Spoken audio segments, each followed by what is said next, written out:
I've been driving these roads for 30 years now.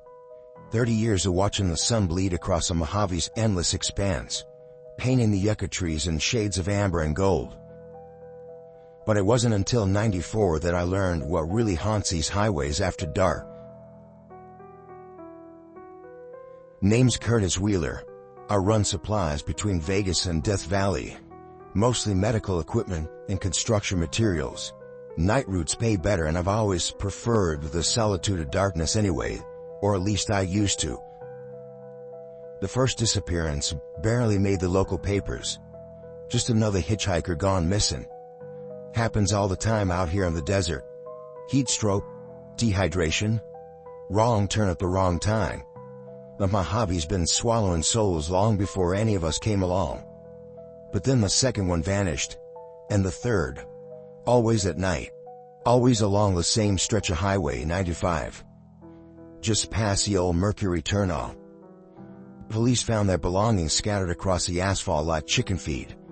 Backpacks, water bottles, one time even a prosthetic leg, but never any bodies. I remember the night I first saw it, August 15, 1994, the kind of night where heat lingers like a fever even hours after sunset. I was hauling a load of hospital beds to Beatty when I spotted someone thumbing for a ride. You have to understand, I've picked up hundreds of hitchhikers over the years. Out here, leaving someone on the road can be a death sentence. So I slowed down. But something made me hesitate. Maybe it was how they were standing too still, like a photograph. Maybe it was how their shadows seemed to ripple against the moonlight. That's when I noticed the other shadows, dozens of them, stretching out behind the figure like dark echoes. And they were moving. Not like normal shadows, more like oil moves on water, but vertical, reaching up towards the stars. I didn't stop. For the first time in my career, I pressed that accelerator and kept on going. In my rearview mirror, I watched as the figure changed. Its spine elongated like taffy being pulled, limbs unfolding like a spider's legs. The shadows weren't shadows at all, they were appendages, gossamer thin and nearly transparent in the moonlight. The worst part, the way it moved. Not like any animal I've ever seen, more like, you ever watch one of those time-lapse videos of plants growing? Like that, but fast and wrong. All fluid motion and impossible angles. They call it the Mercury Mirage now. Some say it's a government experiment gone wrong, escaped from the nearby test site. Others think it's something older. Something that's always been here, beating on the lonely and the desperate. Me? I think it's both. And neither. Over the years I pieced together its pattern. It only appears in the moonlight nights. Always to single travelers. It mimics human form but never quite gets it right.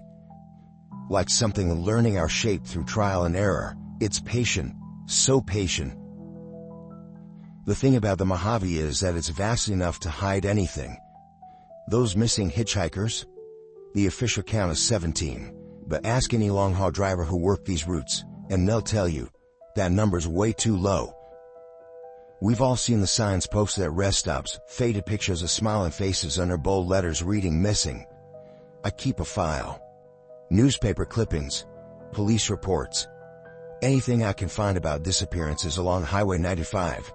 There's a pattern in these dates, every 27 days, like clockwork, same as a lunar cycle, and always near Mercury, that ghost town that's not really a ghost town, with its secret facilities and blocked-off roads. Last month I saw it again. Different spot, same impossible movement, but this time I was ready.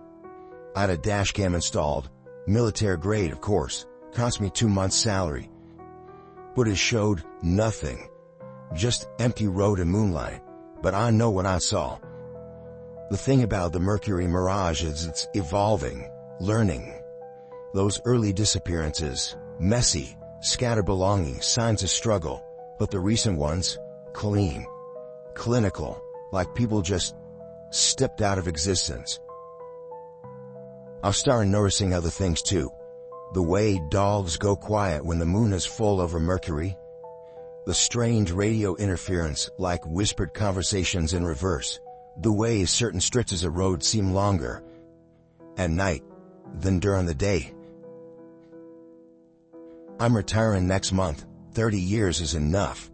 But before I go, I needed to tell the story. Because something's changing out there in the desert. Those shadow limbs I saw in '94, they're getting bigger, reaching further, and the intervals between disappearances are getting shorter. To anyone listening, if you're driving Highway 95 at night and you see someone thumbing for a ride, don't stop. Don't slow down. Don't even look in your mirrors, because what looks back might not be human anymore.